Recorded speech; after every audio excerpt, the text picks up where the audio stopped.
parmi vous, il y a sûrement des sœurs qui ont déjà annulé la prière d'une autre sœur sans le savoir, du moins je l'espère pour vous.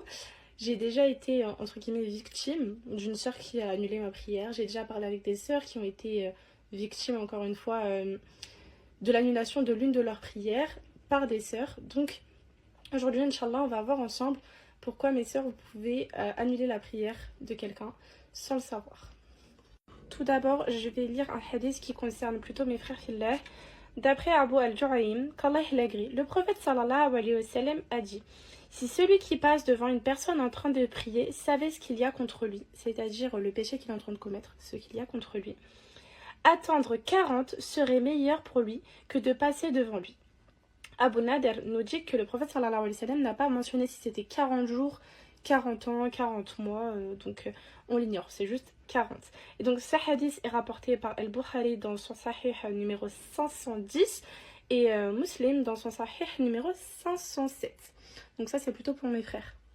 Donc ce hadith il était pour mes frères fillah pour vous expliquer que vous commettez un péché si vous passez devant la prière. C'est-à-dire vous passez pas derrière la sutra mais devant la personne en prière. Vous n'annulez pas sa prière, néanmoins vous prenez des péchés. Donc là on va passer à mes sœurs, Inch'Allah. C'est un hadith qui nous est rapporté par Muslim. Le prophète sallallahu alayhi wa sallam a dit: si celui qui prie n'a pas placé devant lui quelque chose de semblable à la partie arrière du palanquin, du coup c'est-à-dire une sutra, sa salade sera coupée par l'âne, la femme pubère et le chien noir.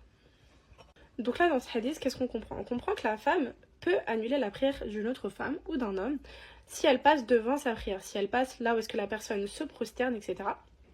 La prière est invalide et la prière devra être recommencée.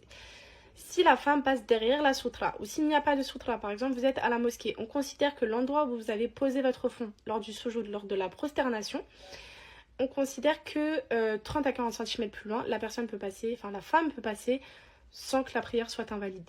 Certains savants estiment que la prière reste valide, donc il y a une divergence. La meilleure chose à faire, c'est de recommencer sa prière, car Allahu Alam, si votre prière est invalide et que vous avez quand même considéré que votre prière était valide, vous vous retrouvez avec des prières non valides devant Allah subhanahu wa ta'ala. Donc la meilleure chose à faire, c'est de refaire sa prière.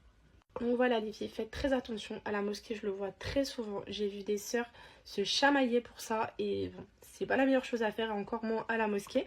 Voilà les filles, même si vous êtes pressées, etc., prenez le temps, essayez de vous faufiler dans les rangs, mais ne passez pas devant la prière d'une autre sœur. Salam alaikum.